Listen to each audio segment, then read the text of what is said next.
I had a dream last night.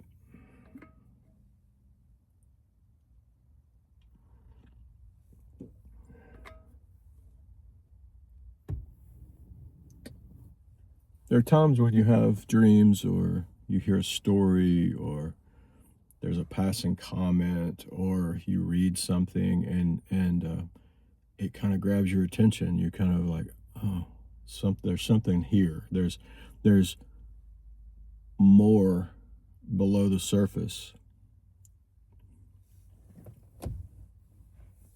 and it's those times when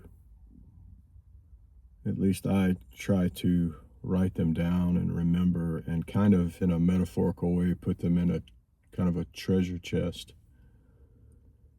so that I can come back to them,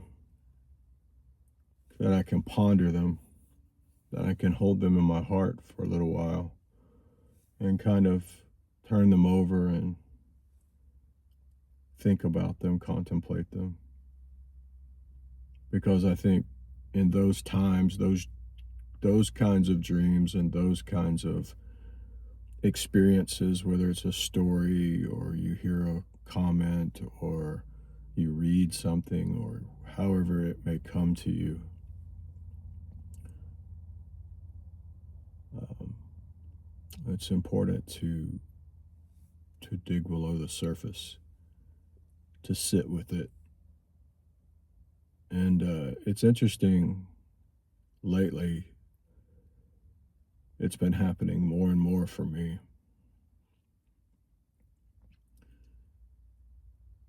It feels like, how would you describe it? Brene Brown calls it an unraveling. Some people call it a crisis. Um, it's a discomfort. It's an anxiety. It's an overwhelming sense that things are about to change. And I don't know what that really means. I don't know what that looks like. I have some suspicions and I have some thoughts on those things, but there's no clarity. It's just this feeling of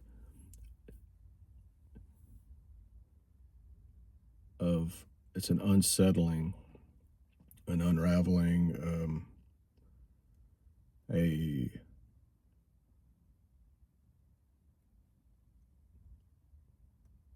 just a instability is what it feels like. It feels like, in the words of like Pema Chodron, that the earth is just kind of opened up below you and you're free falling, and the immediate response is to start grabbing hold of things to try to get some ground, to get some stability. And her wisdom, at least the way I remember it, is just to let it go, just to free fall.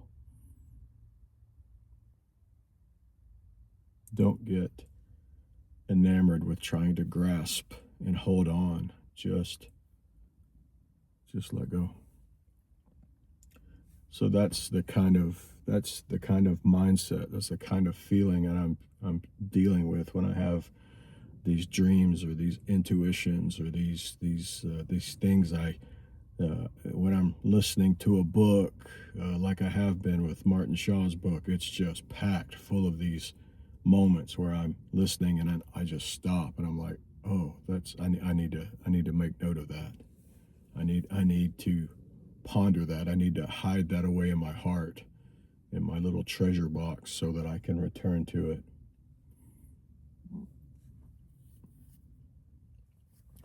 So, back to the dream.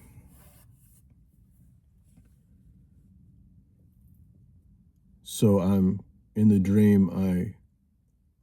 I get up out of bed and I standing in the house in the dark like I normally do. Just have a tiny little cabin apartment, and I think I counted it 16 steps from front to back, which I pace constantly, especially when I'm thinking about something or often praying, or when I'm in utter anxiety, I'll end up pacing for hours. But in this dream, I got up out of bed and I stood in front of my bookshelf and I'm just staring at the books, theological books, lots of poetry books, prose, essay.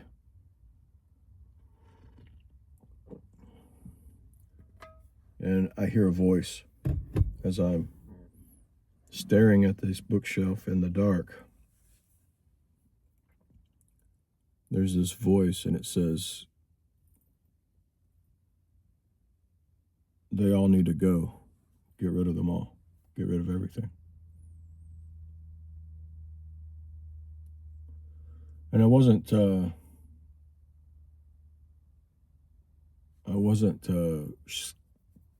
shocked by this or freaked out about it. It's something I think about all the time.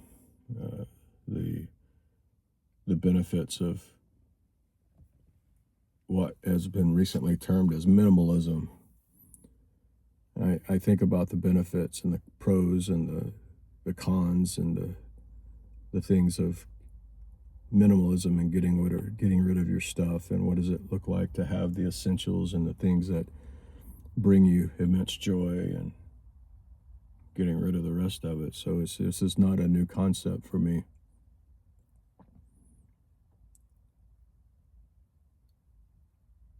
But it is interesting that this came up, that this dream happened, and in the midst of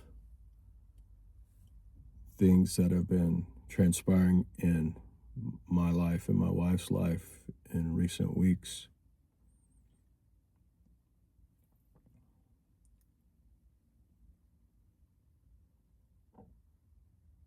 Years ago,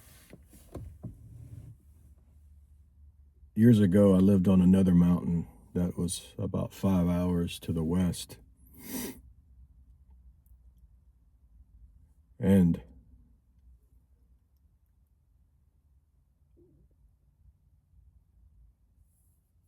the little townhouse that we lived in was directly across the street from some wilderness area, trails, and you could actually literally walk out of the door, across the street, and into the trails, and you could be on the trails all day long. You could be hiking and just enjoying yourself literally all day. There were that many trails, and that it combed multiple mountains. But directly beside the trailhead was a very tiny little neighborhood, a little cul-de-sac, really. It was a cul-de-sac with 5 or 6 houses in it. And on the corner, I used to sit in the window. There's a small little kitchen window, and we had a small little table, and you could just kind of sit and drink your morning coffee and stare out the window and see what the mountain was doing and what the weather was. And you could oftentimes the little neighborhood cul-de-sac would catch your eye, because it was mostly elderly couples living in 70s style ranch houses or split levels, and they were always out working in their yard, and this was no different. I remember sitting in the kitchen one day and watching an older man and a woman. They would cut their bushes and trim everything up and mow the yard and rake the leaves and rake the grass, and really had a pristine yard, and put ornamental things, little trinkets and whatnot in their yard. And it was a beautiful, beautiful house and beautiful yard. And they spent hours and hours and hours, days and days working. And I remember seeing them up early in the mornings and evenings. And there was this one particular day when I see both of them out there. It was like on a Saturday or a Sunday, and they're working and doing their thing. And I notice at one point later on, there was an ambulance in the neighborhood. I didn't think anything of it.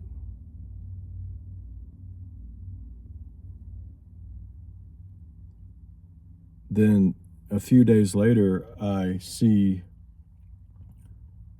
just the woman in the yard doing her yard things, but the man was nowhere to be seen. And I'm just watching.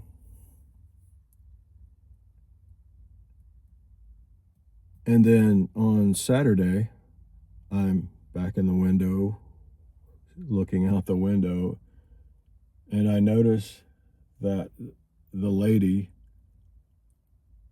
has drug all of this stuff out on the yard, on the driveway. All of this, it's a yard, she's having a yard sale. And I'm watching people come into the house, coming and rummaging through the stuff. I mean, stacks of books and fishing gear and clothing and,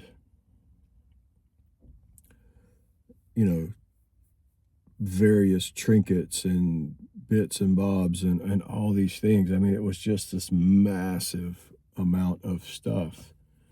And I watch people pay their cash and walk out, and people leaving with fishing rods and tackle boxes and tools and all the stuff an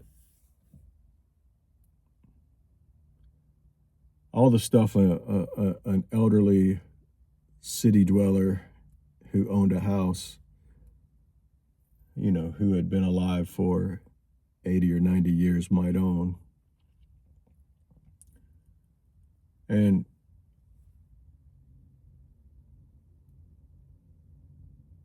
the more I watched, the more I realized that the man had passed away.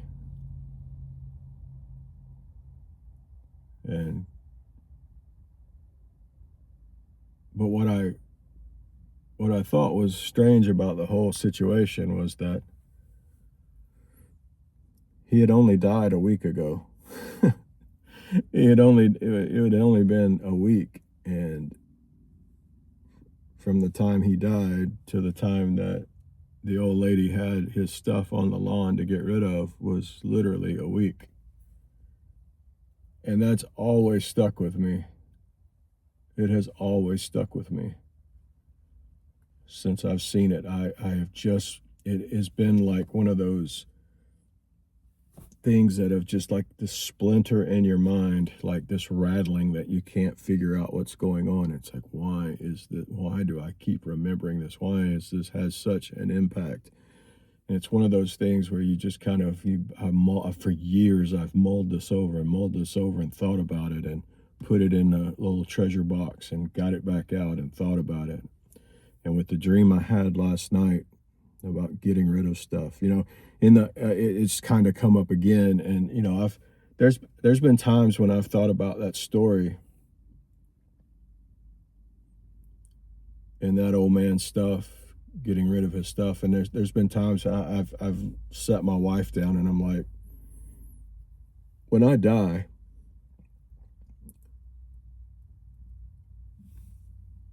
what, are you going to keep any of the stuff that I have collected, any of the things that I have? The things I enjoy, will you enjoy them? The poetry books, the theological books, the prayer books, the Bibles, the whatever. which is basically all I really had. The art supplies, the all the things, you know, the pens, the pencils, the papers, you know, the hard to get Japanese paper, the hard to get Japanese pens, you know, these, will you keep any of this stuff? Will you use any of this stuff? And she's, for the most part, it's like, no. She's like, I'll see if the kids want anything, and if they do, they can have them. And if you have any requests to give stuff to your friends, then I'll do that too. But for the most part, it's probably going to the thrift store. It makes you think about when you're walking through a thrift store or a charity shop. It makes you really stop and think about that this used to be somebody's stuff, that this used to be something that brought them joy or helped them in some way. Maybe a crock pot that cooked their meals, or a utensil that they used, or a book that they read, or some music that they listened to, or a piece of clothing that they wore. It may, every time I go into a thrift shop, I can't help but to think about that old man and his stuff on the lawn, and people paying pennies on the dollar for his things, and the fact that that's where my things are going to end up.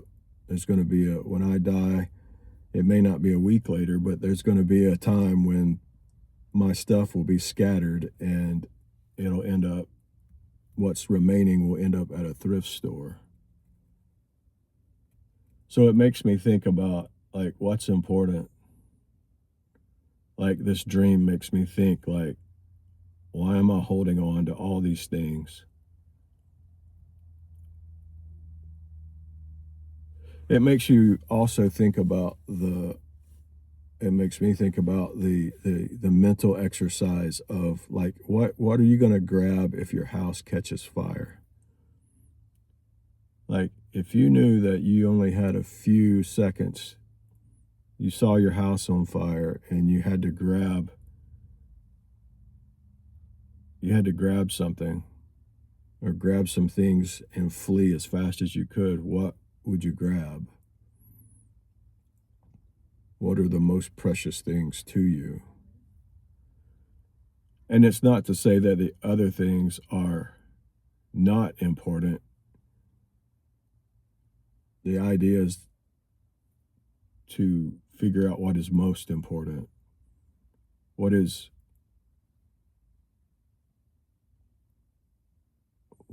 you have to have? What will be catastrophic if you lose it? I was listening to finishing up Martin Shaw's book, Liturgies of the Wild, and he talked about waking up one night and one of his teepees being on fire, and all his precious books and blankets and hats and trinkets and sundries were up in smoke, you know. And you just sit there and you weep for those things, but at the same time, what's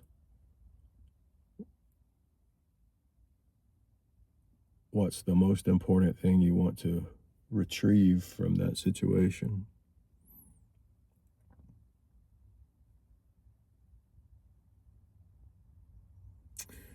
It's very interesting.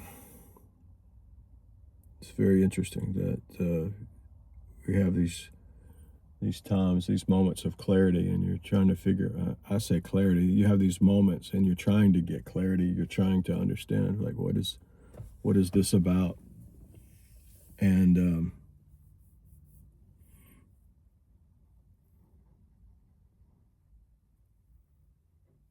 so you just begin to mull it over. You begin to consider what's